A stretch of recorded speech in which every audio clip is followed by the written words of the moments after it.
Pan Libor Podloha, Česká spořitelna, dobrý den. Dobrý den, děkuji za pozvání. Vy jste tady na Forsecu prezentoval možnosti financování pro sociální podniky.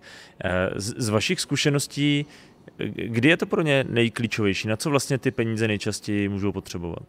Tak tady bych to rozdělil asi na dvě ty zásadní oblasti. Jedna ta provozní, tam je to velmi často vykrývání těch mezer v tom cashflow.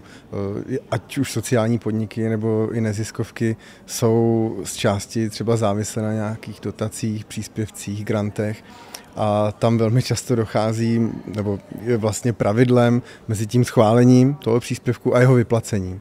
A to je přesně ten gap, kdy může přijít vhod právě to průběžné financování toho podniku od banky. A ta druhá rovina, to jsou ty investiční úvěry, tam už se opravdu jedná o nějaké větší rozvojové projekty, které vlastně bez cizích financí by ten podnik, ať už sociální nebo nesociální obecně, nebyl schopen vlastně realizovat. Takže tam je ta druhá oblast té naší podpory.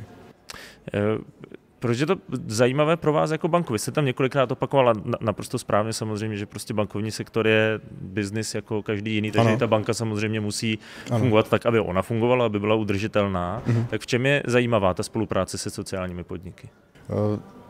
Vlastně, jak jste to správně pojmenoval, i my se zodpovídáme akcionáři za to, že s těmi svěřenými penězmi hospodaříme správně. A zajímavé si myslím je to v tom, že díky bohu mohu říct, že lidé vlastně v mateřské společnosti České spořitelny, což je Erste Group, si uvědomili, že není důležité jenom to, kolik těch peněz se vydělá jejich půjčováním a spravováním, ale vnímají zcela zásadní i to, co vlastně to zanechá za dopad za sebou. A díky tomu vlastně a díky nadaci Erste Foundation, která vlastně společně s Erste Group jako mateřskou skupinou České spořitelny založili společnost Erste Social Finance Holding v roce 2016 a tím dali trhu jasný signál, že s financováním sociální ekonomiky to myslí vážně, tak to je vlastně ta přidaná hodnota těch bankovních služeb, že opravdu i ten klient, ať už je to retailový nebo korporátní, vidí, že ta bankovní skupina to myslí opravdu vážně a není to jenom, jak jsme se dneska bavili, vyplňování čísel v ESG reportingu.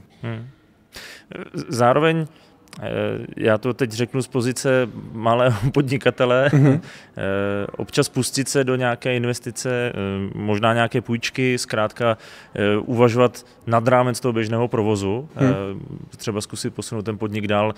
Víme, že stojí peníze, občas lidé mají tendenci se toho trošku bát, nebo možná třeba je to způsobené i tím, že třeba nemají takový přehled, zkrátka bojí se, jestli to vyplní správně, jestli si to třeba spočítají správně, vůbec nějakou jako návratnost takové investice, potažmo případně nějaké půjčky nebo nějakého úvěru, tak tam je asi důležité komunikovat s nimi i o tomhle, o těch možnostech.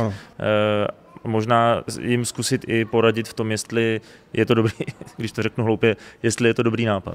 Ano, toho jsme si samozřejmě vědomi a právě pro tu oblast těch sociálních podniků a neziskovek, tam máme ten speciální tým dedikovaný vyloženě tomuto tématu vedle standardních bankéřů, kteří samozřejmě mají přehled ve všech finančních produktech České spořitelny.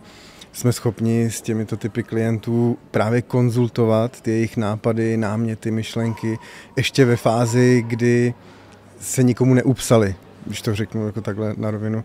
A kolikrát je můžeme vlastně i uchránit sebelikvidaci, jo? Protože velmi často se setkáváme s tím, že lidé v sociální sféře nebo v těch sociálních podnicích, obecně v té sociální ekonomice, mají velmi často bohulibou myšlenku, ale bohužel podnikání i sociální podnikání musí být pořád podnikání. Musí to být primárně finančně udržitelné, aby byla potom vlastně realizována ta pomoc té společnosti. Takže proto jsme tam, dá se říct, jako mezičlánek.